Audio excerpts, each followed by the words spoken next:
Hello everyone, welcome back to my channel. तो आज मैं आप लोगों के साथ शेयर करने जा रही हूँ बिल्कुल शादियों जैसा मूंग दाल के हलवे की रेसिपी। तो चलिए इसकी रेसिपी हम लोग देख लेते हैं।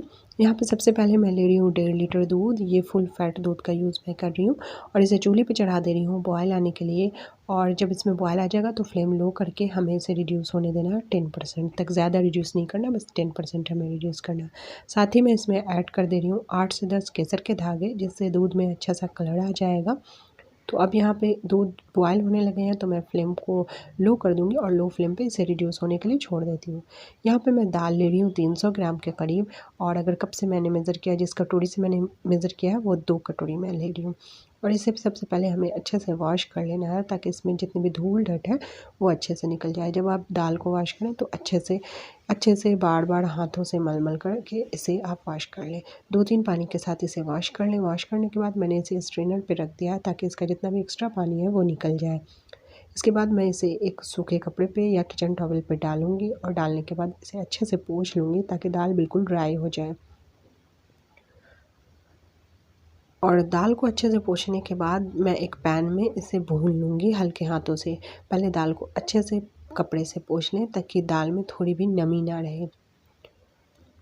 और अब मैं लूँगी एक कढ़ाई और कढ़ाई में दाल को डाल दूँगी और फ्लेम को मैं मीडियम टू लो रखूँगी। मीडियम टू लो फ्लेम पे इसे हल्के हल्के मैं भून लूँगी तब तक कि जब तक कि दाल हल्का गोल्डन ना हो जाए और इसमें पिंकिश सा कलर ना आ जाए। तो इसी तरह मैं इसे भून लूँगी। 8 से 10 मिनट लगेंगे इसे भूनने में, लो टू मीडियम फ्लेम पे। दाल देखिए भून गई है और गोल्डन सा हल्का कलर इसमें आ गया है। तो अब फ्लेम को ऑफ़ कर देते हैं और इसे हम लोग ग्राइंड कर लेते हैं। तो मिक्सी जार में डालकर इसे हल्का दरदरा सा हमें पीस लेना है। तो कुछ इस तरीके से मैंने इसे पीस लिया है दाल को। तो अब यहाँ पे मोटे तले की हमें कढ़ाई लेनी है और 1 कटोरी यहाँ पे मैं इसमें घी ऐड करी। इसी कटोरी से मैंने मेज़र किया था दाल का, तो इसी कटोरी से हमें इसमें घी भी डालना है। तो जितनी दाल है, मूंग दाल में जो घी पड़ता है वो जितनी दाल होती है उतना ही घी का यूज़ होता है इसमें। तो 1 कटोरी घी यहाँ पे मैं अभी डाल रही हूँ और 1 कटोरी घी मैं धीरे धीरे आगे हलवे में डालूँगी। तो यहाँ पे मैं कुछ कट किए हुए बादाम को शैलो फ्राई कर लूँगी। ऐसे टोटली आप पे डिपेंड करता है कि आप हलवे में कितना घी डालें, लेकिन अगर आप शादियों जैसा हलवा बनाना चाहते हैं तो जितनी आप मूंग की दाल ले रहे हैं सेम उतना ही आपको घी डालना होगा। तो अब यहाँ पे मैं जब मैंने फ्राई कर लिया थोड़ा सा बादाम को, तो अब मैं यहाँ पे किशमिश ऐड कर रही हूँ और किशमिश को भी फ्राई करके इसे निकाल करके बाहर कर ले रही हूँ। तो अब मैं इसे निकाल ले रही हूँ क्योंकि बादाम और किशमिश फ्राई हो गए हैं। और अब इसी तेल में मैं ऐड करूँगी 1 बड़े चम्मच जितना सूजी और उसे मैं लो टू मीडियम फ्लेम पे फ्राई कर लूँगी गोल्डन होने तक। जब तक कि सूजी गोल्डन नहीं हो जाती तब तक हमें इसे फ्राई कर लेना है। तो देखिए सूजी हमारी गोल्डन हो गई है। तो अब इस स्टेज पे मैं ऐड कर दूँगी दाल जो हमने पीस करके रखा है।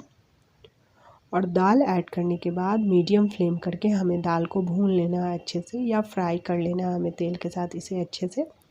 और यहाँ पे मैं इसे फ्राई करूँगी मीडियम फ्लेम पे और बीच बीच में मैं इसमें घी ऐड करती जाऊँगी क्योंकि अभी हमारे पास 1 कटोरी घी और बचे हुए हैं। तो वो घी को भी हमें बीच बीच में ऐड करना है फ्राई करते टाइम। आप कोई भी हलवे के अगर बनाते टाइम बीच बीच में इस तरीके से घी डालेंगे ना तो हलवे का टेस्ट बहुत अच्छा आता है। तो मैं इसी तरीके से इसमें घी डालती जाऊँगी और इसे भूनती जाऊँगी। भूनने में 10 से 12 मिनट लग जाएंगे।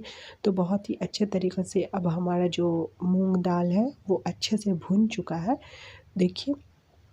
तो अब यहाँ पे मैं ऐड कर दूँगी जो दूध को हमने बॉयल करके रखा था, उस दूध को हमें ऐड कर देना है यहाँ पे और अच्छे से मिक्स कर लेना है। देखिए हलवा सारा दूध अच्छे से एब्ज़ॉर्ब कर लेगा क्योंकि हम लोगों ने से मूंग दाल को भिगा करके फुला करके नहीं बनाया है। तो अब इसे अच्छे से मिक्स करना है, फ्लेम को हाई कर देना है और हाई फ्लेम पे इसे अच्छे से भून लेना है दूध के साथ भी। और बीच बीच में हमें यहाँ पे भी घी ऐड करनी है। तो यहाँ पे मैं 2 चम्मच के करीब और घी ऐड करूँगी और घी ऐड करने के बाद इसे अच्छे से भून लूँगी। तो भूनते जाइए, घी ऐड करते जाइए, भूनते जाइए। इसी तरीके से आप 10 से 12 मिनट कंटिन्यू, आपको हाथ नहीं रोकना है, कंटिन्यू चलाते हुए 10 से 12 मिनट आपको इसे भूनना है। तो अब यहाँ पे मैं चीनी ऐड कर रही हूँ। तो यहाँ पे मैं जिस कटोरी से मैंने दाल का मेज़रमेंट किया था उसी कटोरी से मैं 1.5 कप चीनी ऐड कर रही हूँ। आप चाहे तो अगर आप ज़्यादा मीठा पसंद करते हैं तो आप 2 कप चीनी भी यहाँ पे ऐड कर सकते हैं, लेकिन मैंने यहाँ पे 1.5 कप चीनी ऐड की। और अब इसे चीनी को अच्छे से मिक्स कर लेना है हलवे के साथ, और साथ ही इसमें ऐड कर देना है जो हमने बचा कर के रखा हुआ घी, वो सारा घी हमें यहाँ पे ऐड कर देना है और इसे अच्छे से भूनते जाना है। और फ्लेम हाई ही रखना है, हाई फ्लेम पे हमें इसे भूनते जाना है। 10 से 12 मिनट अच्छे से इसी तरीके से भूनते जाना है। जब आपका हलवा अच्छे से भून जाएगा तो ये तेल छोड़ने लगेगा और साथ ही पैन से अलग होने लगेगा कुछ इस तरीके से। तो देखिए हलवा हमारा अच्छे से भुन गया है क्योंकि ये तेल भी छोड़ने लगा है, इसका कलर भी बहुत प्यारा सा आ गया है। तो अब मैं यहाँ पे फ्लेम को ऑफ़ कर दूँगी और इसमें ऐड कर दूँगी ड्राई फ्रूट्स जो हमने फ्राई करके रखा था, और ड्राई फ्रूट्स ऐड करने के बाद इसे अच्छे से मिक्स कर लूँगी। तो ये हमारा हलवा बिल्कुल शादियों वाला मूंग दाल हलवा रेडी है। तो अब आप इसे सर्व करें गरम-गरम। तो उम्मीद करती हूँ मेरी ये रेसिपी आप लोगों के लिए हेल्पफुल रही है। अगर हेल्पफुल रही है तो please like, share and subscribe करें। मिलती हूँ नेक्स्ट वीडियो में। Till then take care.